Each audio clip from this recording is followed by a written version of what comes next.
اور اس کمیٹی کے اندر attorney general for Pakistan, یہ بھی ماشاءاللہ وفاقی حکومت کے چیف لا آفیسر ہیں،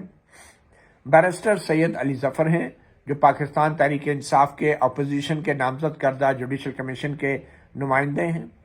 اور پھر فاروق حامد نائک ہیں جو کہ سینیٹر ہیں، حکمران اتحاد کے، پاکستان پیپلز پارٹی کے، اور بار کونسل کے وائس چیئرمین بھی ہیں، اور اس کے علاوہ اختر حسین ہیں جو کہ نامزد نمائندہ ہیں جوڈیشل کمیشن میں پاکستان بار کونسل کے۔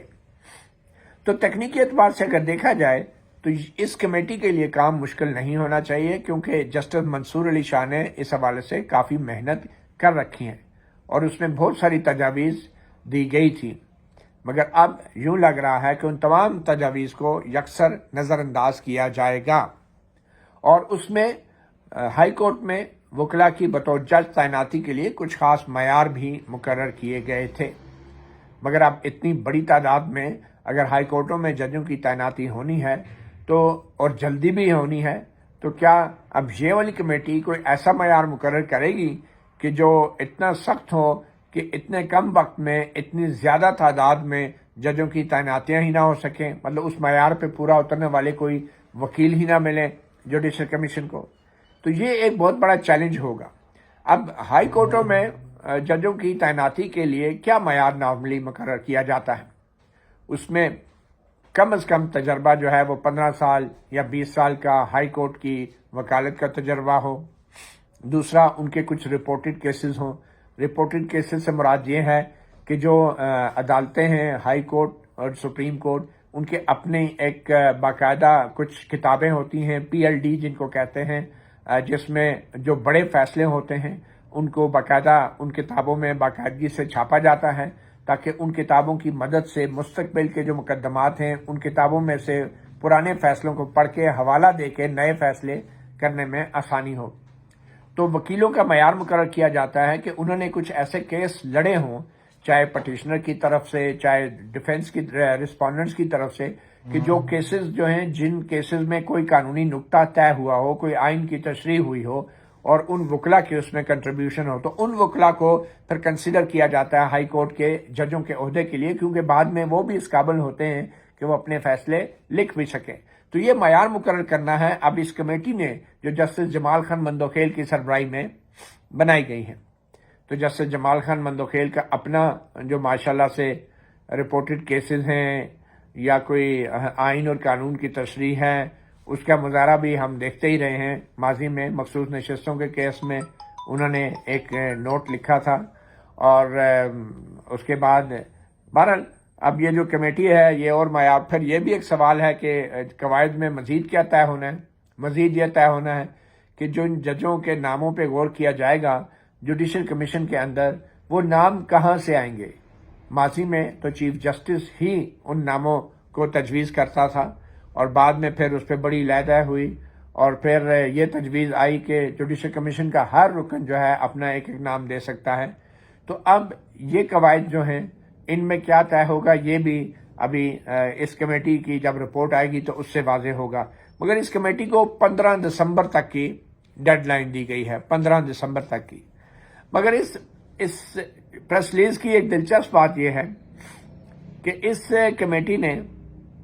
جہاں 15 دسمبر تک ایک ڈرافٹ رولز دینے ہیں، قواعد کو تجویز کرنا ہے، وہاں پہ جو ہے ایڈیشنل ججز کی جو نامینیشن ہے پشاور ہائی کورٹ میں، وہ 21 دسمبر تک جو ہے وہ ملتوی کر دی گئی ہے، اور پھر یہ بھی کہا گیا ہے کہ جو نام جو جمع کرائے جانے ہیں جوڈیشل کمیشن میں پشاور ہائی کورٹ میں تعیناتیوں کے لیے، ان ناموں کی جو ڈیڈ لائن ہے وہ 10 دسمبر ہے۔ یہ بڑی ایک عجیب بات ہے کہ نام تبھی ہوں گے نا کہ جب جو وکلاء ہیں جو معیار پہ پورا اترتے ہیں، اس معیار پہ جو معیار قواعد و ضوابط میں طے ہونے ہیں، تو وہ ان وکلاء کا نام 10 دسمبر تک دینا ہے، جبکہ قواعد بنانے والی کمیٹی کو جو ڈیڈ لائن دی گئی ہے وہ ہے 15 دسمبر، یعنی معیار 15 دسمبر تک تجویز ہوگا، مگر وکلاء کے نام پشاور ہائی کورٹ میں تعیناتی کے لیے 10 دسمبر تک آ جانے چاہیے، یعنی بغیر کسی معیار، بغیر کسی قواعد کے پشاور ہائی کورٹ میں جو ایڈیشنل ججز کی جو اپوائنٹمنٹ ہے اس کے لیے جو نام ہیں، نامینیشن ہیں، وہ 10 دسمبر تک مانگی گئی ہیں۔ اب یہ کوئی بڑی ہی عجیب بات لگتی ہے، یعنی کہ پشاور ہائی کورٹ کے لیے جو نام آنے ہیں وہ 10 دسمبر تک آنے ہیں، اور جو قواعد ہیں اور جو معیار مقرر تجویز ہونا ہے وہ 15 دسمبر تک کمیٹی نے کرنا ہے۔ شاید پشاور ہائی کورٹ کے لیے کچھ زیادہ ہی جلدی ہے، اور معلوم نہیں اب اس میں جو وکلاء کے نام آئیں گے ان کا معیار کیا ہوگا، کیونکہ وہ تو 15 دسمبر تک ہی پتہ چلے گا۔ مگر دوسری طرف سندھ ہائی کورٹ میں بھی یہی صورتحال ہے۔ اب سندھ ہائی کورٹ کے لیے انہوں نے کہا ہے کہ نامینیشن جو ہیں وہ سندھ ہائی کورٹ کے لیے بھی وہ 10 دسمبر 2024 تک کر دی گئی ہیں، اور اس کے لیے بھی نام جو ہیں وہ سندھ ہائی کورٹ کے لیے بھی 10 دسمبر تک دیے جانے ہیں۔ اور ایک بار پھر اس معاملے میں بھی ہم دیکھ رہے ہیں کہ جو کمیٹی بنائی گئی ہے قواعد کے لیے اور معیار مقرر کرنے کے لیے، وہ بھی جو ہے وہ اس کو ڈیڈ لائن بھی 15 دسمبر کی دی گئی ہے۔ تو یہ بڑی ہی ایک عجیب سچویشن ہے۔ ویسے تو 26ویں یعنی ترمیم میں کافی حد تک ایک معیار مقرر کر دیا گیا ہے کہ ہائی کورٹ کے ججوں کی تعیناتی کے لیے وکلاء کا بیسک ایکسپیرینس کیا ہوگا اور ان کی کتنی پریکٹس ہونی چاہیے، مگر اس کے باوجود بھی ان کی نامینیشن کا طریقہ کار کیا ہوگا۔ اب وہ نامینیشن کا طریقہ کار ان قواعد میں طے ہونا تھا، مگر یہ قواعد جو ہیں 15 دسمبر تک آنے ہیں، تجویز ہونے ہیں، اور جو نام ہیں جو مانگے گئے وہ 10 دسمبر تک۔ تو یہ دونوں ہائی کورٹ میں، اور پھر ان دونوں نامزدگیوں کے اوپر 21 دسمبر کو جو ہے وہ غور ہوگا، اور نیکسٹ اجلاس اس سے واضح ہو رہا ہے کہ یہ نیکسٹ اجلاس بھی اب 21 دسمبر کو ہوگا۔ اب یہ ایک بڑی ہی دلچسپ صورتحال ہے کہ لگتا نہیں ہے کہ جو یہ جوڈیشل کمیشن ہے یہ 26ویں یعنی ترمیم کے حوالے سے پہلے کوئی فیصلہ کرے گا، اور لگ یہ رہا ہے کہ جہاں قواعد کے حوالے سے جسٹس منصور علی شاہ کی تجویز سے اتفاق کیا گیا ہے، وہاں 26ویں یعنی ترمیم کے حوالے سے جلد عدالتی فیصلے یا سپریم کورٹ کی فل کورٹ کی کارروائی کے حوالے سے لگتا نہیں ہے کہ یہ آئینی بینچ جو ہے کسی قسم کا کوئی سماعت کرے گا، یا پھر جوڈیشل کمیشن جو ہے وہ کسی قسم کی کوئی فل کورٹ کو طلب کرے گا۔ اچھا، اور دوسرے جو اہم فیصلے کیے گئے ہیں کہ سندھ ہائی کورٹ میں جو آئینی بینچ ہے اس کے لیے 2 ججز کا نام تجویز کیا گیا ہے، مزید اس میں اضافہ کیا گیا ہے، جسٹس عدنان الکریم میمن اور جسٹس آغا فیصل۔ اور یہ ایک ایسے وقت میں کیا گیا ہے کہ جب سندھ ہائی کورٹ کے ایک چیف جسٹس جو ہیں ان کی طرف سے اور ان کے ساتھ ایک معزز جج سے انہوں نے ابھی حال ہی میں ایک فیصلہ دیا ہے، اور جسٹس محمد شفیع صدیقی تھے اور ایک ان کے ساتھ جج تھے، جس میں انہوں نے کہا ہے کہ 26ویں آئینی ترمیم ہونے کے بعد بھی جو آئینی بینچ بنائے گئے ہیں ہائی کورٹوں میں ان کا کوئی اختیار نہیں ہے کہ وہ کسی بھی آئین کو یا قانون کو وہ کالعدم قرار دے سکے، آئین کے کسی شق کو یا آئینی ترمیم کو۔ یہ اختیار بدستور سپریم کورٹ اور ہائی کورٹس کے پاس ہے کہ وہ آئینی ترمیم یا قانون کا جائزہ لے سکیں۔ تو اس حوالے سے یہ فیصلہ ابھی فیلڈ میں موجود ہے، اور اس کے حوالے سے لگتا یہ ہے کہ یا تو اس کے خلاف سپریم کورٹ میں جب اپیل آئے گی تو 26ویں یعنی ترمیم کی درخواستیں بھی ان کے ساتھ سنی جائیں گی، یا پھر اگر کچھ زیادہ معاملہ خراب ہوا تو جو آئینی بینچ ہے ہائی کورٹ میں جو بنا ہوا ہے وہاں پہ بھی یہ معاملہ ٹیک اپ ہو سکتا ہے، کیونکہ اب آئینی بینچ میں کیسے ٹیک اپ ہوگا اس کے اندر بھی کافی کنٹروورسی ہو سکتی ہے، مگر بظاہر اب ایک سندھ ہائی کورٹ کا فیصلہ آ گیا ہے اور اس کے اوپر اپیل جو ہے وہ سپریم کورٹ میں ہی آئے گی۔ مگر ایک ایسے وقت میں 2 مزید ججوں کو سندھ ہائی کورٹ کے آئینی بینچ میں شامل کیا گیا ہے۔ اس کا مطلب یہ ہے کہ جو جوڈیشل کمیشن آف پاکستان ہے اس نے جو ہے سندھ ہائی کورٹ کے اس فیصلے کے حوالے سے کوئی پوزیشن نہیں لی، اینڈ آبویسلی جب اس فیصلے کے خلاف جو بھی ہائی کورٹ کے فیصلے کے خلاف اپیل ہوگی وہ سپریم کورٹ میں آئے گی، اور سپریم کورٹ میں تو ویسے بھی جسٹس یحییٰ آفریدی بطور چیف جسٹس بیٹھے ہیں، اور جو ججز کمیٹی ہے وہ پھر اس کو بھی آئینی بینچ کے سامنے ہی لگائے گی۔ دوسرا سپریم یہ جوڈیشل کمیشن نے ایک اور جو اہم فیصلہ کیا ہے وہ ہے جسٹس شاہد بلال حسن جو سپریم کورٹ کے جج ہیں ان کو بھی آئینی بینچ میں شامل کر دیا ہے۔ آپ کو یاد ہوگا کہ جسٹس عائشہ ملک نے جو فوجی عدالتوں سے متعلق ایک جو نظر ثانی کی اپیل تھی ان کی بلکہ جو اپیل تھی اس کی سماعت کی تھی، مگر اب وہ اس اپیل کو اب آئینی بینچ کے سامنے جب لگایا جا رہا ہے تو جسٹس عائشہ ملک جو پہلے اس بینچ کا حصہ تھی فوجی عدالتوں کے خلاف فیصلہ دینے میں، تو وہ اب انہوں نے معذرت ظاہر کی کہ وہ آئینی بینچ پہ نہیں بیٹھیں گی اگر فوجی عدالتوں والا کیس لگتا ہے، جو ابھی تک لگا نہیں ہے بائی دا وے، تو ان کی جگہ پھر ان ججوں کی تعداد پوری کرنے کے لیے، کیونکہ پہلے بھی شاید 6 تھے تو اب بھی 6 کرنے کے لیے جسٹس عائشہ ملک کی جگہ اب جسٹس شاہد بلال جو ہیں ان کو لایا گیا ہے، اور اس بات کا امکان ہے کہ اب جب کہ ان کو لایا گیا ہے تو اب فوجی عدالتوں سے متعلق جو کیس ہے اس کی اپیل بھی اب باقاعدہ سماعت کے لیے مقرر ہو جائے گی، مگر اس کا فیصلہ بھی ابھی آئینی بینچ کی جو ججز کمیٹی ہیں جو سینئر ترین ججز ہیں جسٹس امین الدین خان، جسٹس جمال خان مندوخیل، بلکہ جسٹس امین الدین خان اور جسٹس جمال خان مندوخیل اور ایک اور جو جج ہیں ان کی جو آئینی بینچ کے جج ہیں جسٹس محمد علی مظہر، ان پر مشتمل 3 رکنی آئینی ججز کی جو کمیٹی ہے وہ فیصلہ کرے گی۔ تو یہ جوڈیشل کمیشن آف پاکستان کا یہ ایک اہم اجلاس تھا، اور اس میں پہلی بار اب جسٹس بیرسٹر گور علی خان بھی شریک ہوئے ہیں، بطور یہ ایک نئے رکن ہیں پی ٹی آئی کی طرف سے جو نامزد کیے گئے ہیں، اور پھر بیرسٹر علی ظفر۔ اب اس میں 2 باتیں اہم ہیں، ایک تو یہ کہ اس وقت تکنیکی اعتبار سے جوڈیشل کمیشن کے اندر ایک بڑی سیاسی جماعت کے جو سربراہ ہیں انہوں نے بنفس نفیس خود شرکت کر لی ہے، بیرسٹر گور علی خان جو چیئرمین بھی ہیں پی ٹی آئی کے، اور ججوں کی تعیناتی کے حوالے سے اب ایک سیاسی جماعت کے سربراہ خود اپنی ماشاءاللہ سے رائے دیں گے۔ یہ ایک بڑی ہی ایک عجیب بات ہے، اور میرے خیال میں سیاسی جماعت کے سربراہ کو اس معاملے میں نہیں آنا چاہیے۔ دوسری بات یہ کہ دونوں بیرسٹر ہیں جو پی ٹی آئی کی طرف سے بھی ہیں، اور دونوں بیرسٹر ہیں اور یہ دونوں سیاستدان بھی ہیں، اور اب یہ بیرسٹر گور علی خان اور بیرسٹر علی ظفر بلکہ مسٹر فاروق نائک جو ہیں وہ، اور اسی طرح بار کونسل کے جو وکیل ہیں ایڈوکیٹ اختر حسین، اور اسی طرح قربان علی ملانو، اور جسٹس یہ بلکہ ایڈوکیٹ منیر حسین لغمانی، یہ جتنے بھی وکلا ممبر ہیں نا جوڈیشل کمیشن کے، بلکہ اٹارنی جنرل بھی جو ہیں، یہ وہ لوگ ہیں جو ان ججوں کے سامنے اپنے کیس بھی لے کے جاتے ہیں اور بڑی بڑی پارٹیوں کی یہ نمائندگی بھی کرتے ہیں، اور یہ ایک بڑا کانفلکٹ آف انٹرسٹ بھی ہے کہ کیسے وہ وکلا جو کہ پرائیویٹ پارٹیوں کی نمائندگی ججوں کے سامنے کرتے ہیں، انہی ججوں کے بینچوں کی تشکیل میں اور انہی ججوں کی اپوائنٹمنٹ میں اپنا رول پلے کریں گے۔